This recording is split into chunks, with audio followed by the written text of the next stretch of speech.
नमो तस्य भगवतो अरहतो सम्मा सम्बुद्धस्स।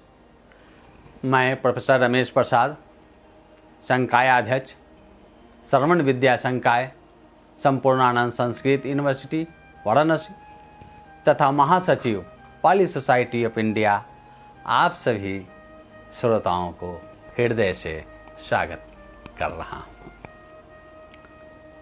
आज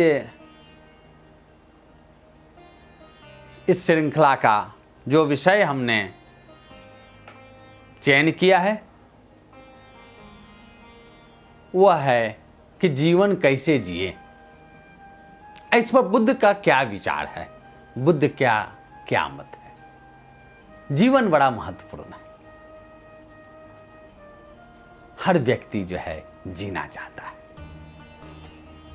जीवन जीने की भी एक कला है। कोई जीवन को बोझ समझता है और कोई जीवन को एक हंसी खुशी का एक उपक्रम मानता है। हम कैसे जिए ये बड़ा महत्वपूर्ण है। अब हम जीवन को कैसे हम ले जाएं, किस ओर ले जाएं, हमारा व्यवहार कैसे हो, यही जीवन का उद्देश्य है। हर व्यक्ति का उद्देश्य होता है कि हम शांति पूर्वक रहें, हम सुख पूर्वक रहें। जीवन में हर आदमी शांति चाहता है, स्वस्थ रहना चाहता है। दो ही मूल चीज है, शांति और स्वस्थ। इसे बुद्ध ने कहा आरोग्य परमा लाभा। सबसे बड़ा लाभ क्या? आरोग्य है। अगर आप निरोग हैं उससे बड़ा लाभ दुनिया का कुछ नहीं है। तो निरोग होना, तो हम निरोग कैसे रहो? एक बात उठी, हम रोगी न बने, ये हमारे जीवन का एक उद्देश्य होना चाहिए कि हम रोग से ग्रस्त न हो। तो रोग से हम ग्रस्त कैसे होते हैं? तो रोग से हम ग्रस्त होते हैं, जैसे आजकल देखते हैं ब्लड प्रेशर हो गया, शुगर हो गया, हार्ट अटैक हो गया। कई आखिर यह होता क्यों है? क्योंकि हमें अपने ऊपर नियंत्रण नहीं है। बुद्ध कहते हैं कि भोजन में ही अमतयु, जो भोजन में मात्रा का नहीं जानता है, ये धम्पद की, जो भोजन में मात्रा को नहीं जानता है वह दुख का कारण है, वह उसे कष्ट देगा। तो भोजन में मात्रा को जानना बहुत जरूरी है। हमें कितना भोजन करना है इसका आपको देखना है। इसलिए बुद्ध ने अपने शिष्यों को, भिक्षुओं को 12 बजे दोपहर के बाद भोजन नहीं करने का निर्देश दिया है। भिक्षाचार करके भिक्षु लोग भोजन करते थे और एक बार ही भोजन करना है और 12 बजे के पहले भोजन कर लेना है, उसके बाद भोजन नहीं करना है।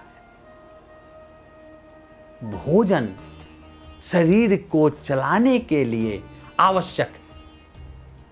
लेकिन दो प्रकार के लोग हैं, एक जीने के लिए खाते हैं और दूसरा जो है वह खाने के लिए जीते हैं। जो खाने के लिए जीते हैं वे ही रोगी होते हैं, और जो जीवन को चलाने के लिए खाते हैं वे निरोग रहते हैं। एक तो ये पक्ष हुआ। दूसरा जो पक्ष है वह ये है कि हर रोग जो है वह मन से नियंत्रित होता है। मन को जो है नियंत्रित करना बहुत जरूरी है। मन चंचल है, इधर उधर भटकता रहता है, तो उस भटकाव को हमें रोकना है।